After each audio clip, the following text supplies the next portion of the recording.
4 Horrifying True Treehouse Horror Stories. Story 1. The Man in the Treehouse Window. When I was 12, my dad built me a treehouse in our backyard. It was my favorite place in the world. But one summer night, I learned that even treehouses aren't safe when someone wants to hurt you.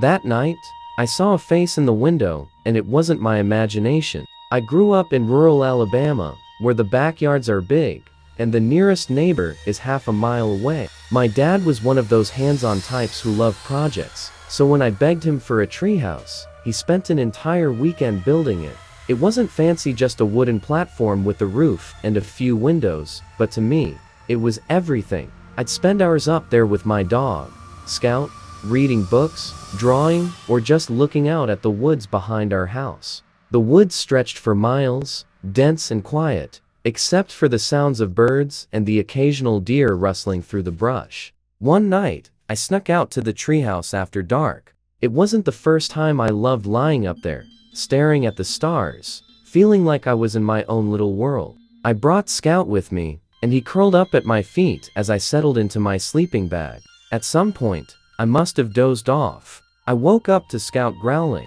It wasn't a playful growl, it was low, guttural, and full of warning. My eyes snapped open, and I sat up, trying to figure out what had set him off. That's when I saw it. A face in the window. The treehouse was about 8 feet off the ground, so whoever it was had to be standing on something or climbing the ladder. I froze, staring at the man looking back at me. His face was pale, and his eyes looked wild, like he hadn't slept in days.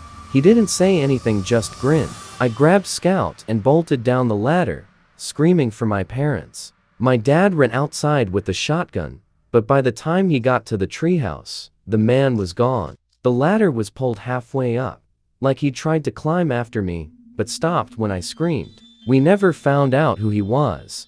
My parents called the police, but with no leads, nothing ever came of it.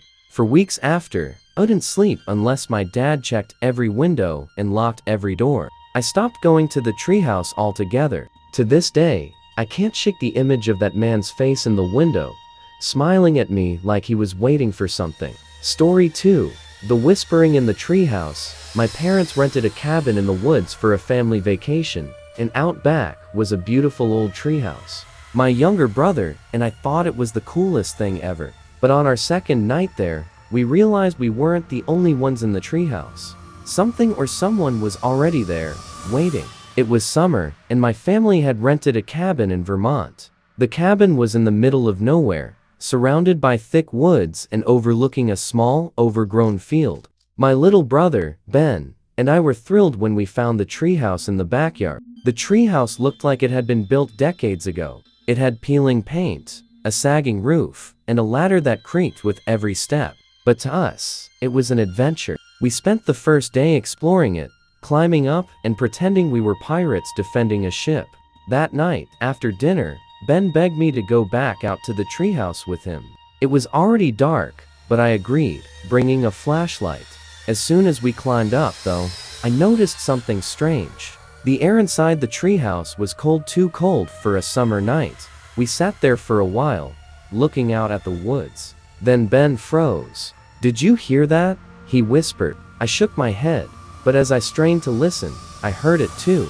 A faint, whispering sound. It was soft at first, like someone talking far away, but then it grew louder. I couldn't make out the words, but it sounded like a child whispering frantically, like they were scared. "Who's there?" I called out, my voice shaking. The whispering stopped. Then, from the far corner of the treehouse, something moved. I swung the flashlight around, and for a split second, I saw what looked like a small figure crouched in the shadows. But then it was gone, disappearing through one of the broken boards in the wall.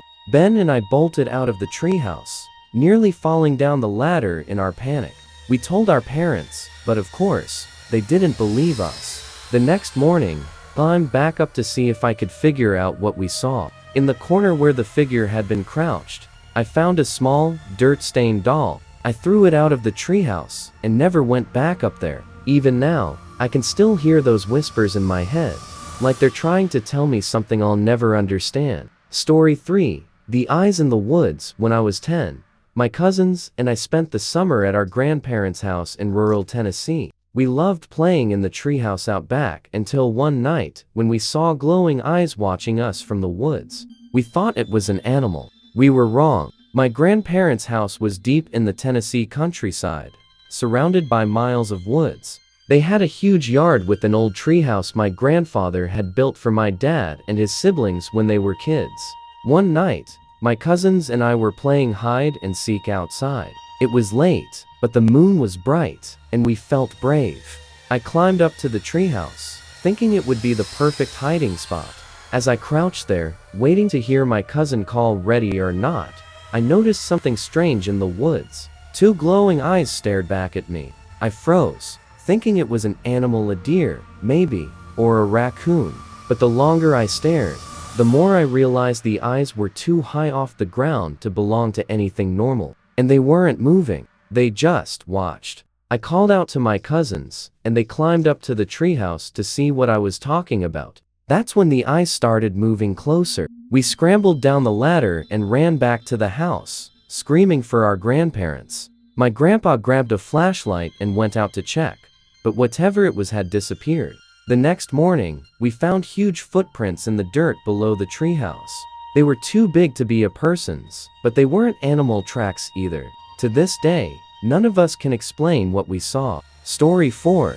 The Treehouse Intruder. Our treehouse was supposed to be our safe place, but one night, when I was 15, I woke up to hear someone climbing the ladder. I thought it was my brother until I heard him scream from inside the house. I grew up in a quiet suburb in Indiana. My younger brother and I had a treehouse in the backyard, and we'd sometimes camp out there on summer nights. One weekend, my parents went out of town, leaving us home alone. I decided to sleep in the treehouse for fun, even though my brother was too scared to join me. Around midnight, I woke up to the sound of the ladder creaking. At first, I thought it was my brother changing his mind and coming to join me, but then I heard his voice yelling from inside the house, "Jake, someone's outside."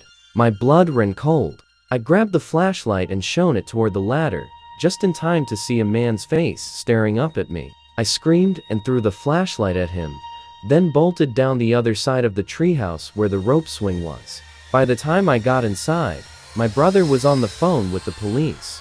They found the man hiding in the bushes near the edge of our yard. He was a drifter who'd been breaking into houses in the area, and he had a knife in his backpack.